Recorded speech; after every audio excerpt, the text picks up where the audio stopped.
ಸ್ಥಾನ ವಂಚಿತೆ ಲಕ್ಷ್ಮಿ ಹೆಬ್ಬಾಳ್ಕರ್ ಇಂದ ಹಣೆ ಬರಹದ ರಿಯಾಕ್ಷನ್.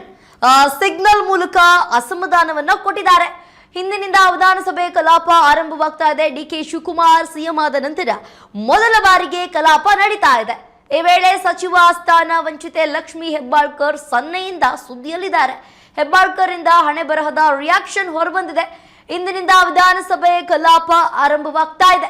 ಡಿಕೆ ಶಿವಕುಮಾರ್ ಸಿಎಂ ಆದ ನಂತರ ಮೊದಲ ಬಾರಿಗೆ ಕಲಾಪ ನಡೀತಾ ಇದೆ. ಎಲ್ಲಾ ಸಚಿವರು ಮತ್ತು ಶಾಸಕರು ಕಲಾಪದಲ್ಲಿ ಭಾಗಿಯಾಗಿದ್ದಾರೆ. ಈ ವೇಳೆ ಲಕ್ಷ್ಮಿ ಹೆಬ್ಬಾಳ್ಕರ್ ಒಂದು ರಿಯಾಕ್ಷನ್ ನಿಂದ ಈಗ ಸದ್ಯದಲ್ಲಿ ಸುದ್ದಿಯಲ್ಲಿದ್ದಾರೆ.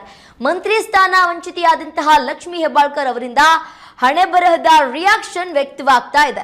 ಸದನಕ್ಕೆ ಹಾಜರಾಗಿದ್ದ ಮಾಜಿ ಸಚಿವೆ ಲಕ್ಷ್ಮಿ ಹೆಬ್ಬಾಳ್ಕರ್ ಎಲ್ಲಾ ಹಣೆ ಬರಹ ಎಂಬ ರಿಯಾಕ್ಷನ್ ಅನ್ನ ನೀಡಿದ್ದಾರೆ.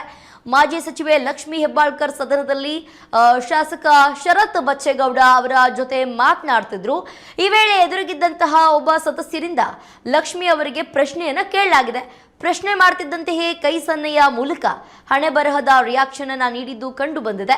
ಲಕ್ಷ್ಮಿ ಹೆಬ್ಬಾಳ್ಕರ್ ಈ ಹಿಂದೆ ಸಚಿವೆಯಾಗಿದ್ರು. ಮಹಿಳಾ ಮತ್ತು ಮಕ್ಕಳ ಕಲ್ಯಾಣ ಇಲಾಖೆಯ ಸಚಿವೆಯಾಗಿ ಜವಾಬ್ದಾರಿಯನ್ನ ವಹಿಸಿಕೊಂಡಿದ್ರು. ಆದರೆ ಇತ್ತೀಚಿನ ಸಂಪುಟ ವಿಸ್ತರಣೆಯಲ್ಲಿ ಅವರಿಗೆ ಮಂತ್ರಿ ಸ್ಥಾನ ಸಿಗಲಿಲ್ಲ. ಈ ಹಿನ್ನೆಲೆಯಲ್ಲಿ ಸದನಕ್ಕೆ ಹಾಜರಾದಾಗ ಅವರ ಮುಖಭಾವ ಮತ್ತು ಪ್ರತಿಕ್ರಿಯೆ ಗಮನ ಸೆಳೆದಿದೆ. ಶಾಸಕ ಶರತ್ ಬಚ್ಚೇಗೌಡ ಅವರೊಂದಿಗೆ ಮಾತನಾಡ್ತಿದ್ದ ಸಮಯದಲ್ಲಿ ಒಬ್ಬ ಸದಸ್ಯರು ಪ್ರಶ್ನೆಯನ್ನ ಕೇಳಿದಾಗ ಅವರು ಕೈ ಸನ್ನೆಯಿಂದ ಮಾತಲ್ಲೇನು ಹೇಳಲಿಲ್ಲ, ಆದರೆ ಅವರ ಕೈ ಸನ್ನೆ ಇದು ಹಣೆ ಬರಹ ಏನು ಮಾಡೋಕ್ಕಾಗುತ್ತೆ ಅನ್ನುವಂತಹ ಅರ್ಥವನ್ನು ನೀಡ್ತಾ ಇತ್ತು. ಸದನದಲ್ಲಿ ಅಗಲಿದ ಗಣ್ಯರಿಗೆ ಸಂತಾಪವನ್ನು ಸಲ್ಲಿಸುವ ಸಂದರ್ಭದಲ್ಲಿ ಈ ಘಟನೆ ನಡೆದಿದ್ದು ಗಮನಾರ್ಹವಾಗಿದೆ. ಡಿಕೆ ಶಿವಕುಮಾರ್ ಅವರು ಮುಖ್ಯಮಂತ್ರಿಯಾದ ಬಳಿಕ ವಿಧಾನಸಭೆಯ ಮೊದಲ ಅಧಿವೇಶನ ಆರಂಭವಾಗಿದೆ. ಕಲಾಪ ಪ್ರಾರಂಭವಾಗ್ತಿದ್ದಂತೆಯೇ ಸಿಎಂ ಡಿಕೆ ಶಿವಕುಮಾರ್ ಅವರು ವಿರೋಧ ಪಕ್ಷದ ನಾಯಕರ ಸಾಲಿನ ಬಳಿ ಹೋದರು. ಕೈ ಮುಗಿದು ಕೈಕುಲುಕಿ ಕಲಾಪಗಳನ್ನ ನಡೆಸಲು ಸಹಕಾರವನ್ನ ಕೋರಿದ್ರು. ವಿಪಕ್ಷ ನಾಯಕ ಅಶೋಕ್ ಅವರ ಸಲಹೆಗೆ ಓಕೆ ಅಂತ ಹೇಳಿದ್ರು. ಥ್ಯಾಂಕ್ ಯು, ವಿಪಕ್ಷ ನಾಯಕರ ಭಾವನೆಗಳಿಗೆ ಬೆಲೆ ಕೊಡ್ತೇವೆ ಅಂತ ಹೇಳಿ ಕುಳಿತುಕೊಂಡಿದ್ದಾರೆ. ಕಲಾಪದಲ್ಲಿ ಅಗಲಿದಂತಹ ಗಣ್ಯರಿಗೆ ಸಂತಾಪವನ್ನ ಸಲ್ಲಿಸಲಾಯಿತು.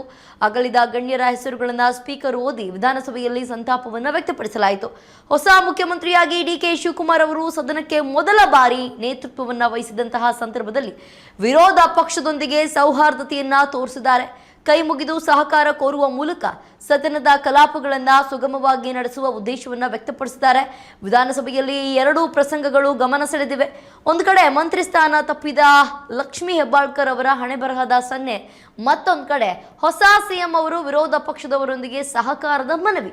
ಸದನದಲ್ಲಿ ರಾಜಕೀಯ ವಾತಾವರಣವನ್ನ ಈ ಘಟನೆಗಳು ಪ್ರತಿಬಿಂಬಿಸುತ್ತವೆ. ಒಟ್ಟಾರೆ ವಿಧಾನಸಭೆಯಲ್ಲಿ ಮಂತ್ರಿ ಸ್ಥಾನ ವಂಚಿತರಾದ ಲಕ್ಷ್ಮಿ ಹೆಬ್ಬಾಳ್ಕರ್ ಅವರು ಹಣೆ ಬರಹದ ಸನ್ನೆ ಮೂಲಕ ಪ್ರತಿಕ್ರಿಯಿಸಿದ್ದಾರೆ. ಸದನದಲ್ಲಿ ಶರತ್ ಬಚ್ಚೇಗೌಡ ಅವರೊಂದಿಗೆ ಮಾತನಾಡ್ತಿದ್ದಾಗ ಪ್ರಶ್ನೆ ಕೇಳಿದಾಗ ಈ ಒಂದು ಸನ್ನಿವೇಶ ನಡೆದಿದೆ. ಅಗಲಿದಂತಹ ಗಣ್ಯರಿಗೆ ಸಂತಾಪವನ್ನ ಸಲ್ಲಿಸುವ ವೇಳೆ ಈ ಘಟನೆ ನಡೆದಿದೆ. ಅದೇ ಸಮಯದಲ್ಲಿ ಡಿಕೆ ಶಿವಕುಮಾರ್ ಸಿಎಂ ಆದ ಬಳಿಕ ಮೊದಲ ಅಧಿವೇಶನದಲ್ಲಿ ವಿರೋಧ ಪಕ್ಷದ ನಾಯಕರಿಗೆ ಕೈ ಮುಗಿದು ಸಹಕಾರವನ್ನು ಕೋರಿದ್ದಾರೆ. ವಿಪಕ್ಷ ನಾಯಕರ ಭಾವನೆಗಳಿಗೆ ಬೆಲೆ ಕೊಡುವುದಾಗಿ ಕೂಡ ಹೇಳಿದ್ದಾರೆ. ಇದಾಗಿತ್ತು ಇವತ್ತಿನ ವಿಶೇಷ. ನೋಡ್ತಾ ಇರಿ ಸ್ಪೀಡ್ ನ್ಯೂಸ್ ಕನ್ನಡ, ಸುದ್ದಿ ನಿಮ್ಮದು, ವೇಗ ನಮ್ಮದು.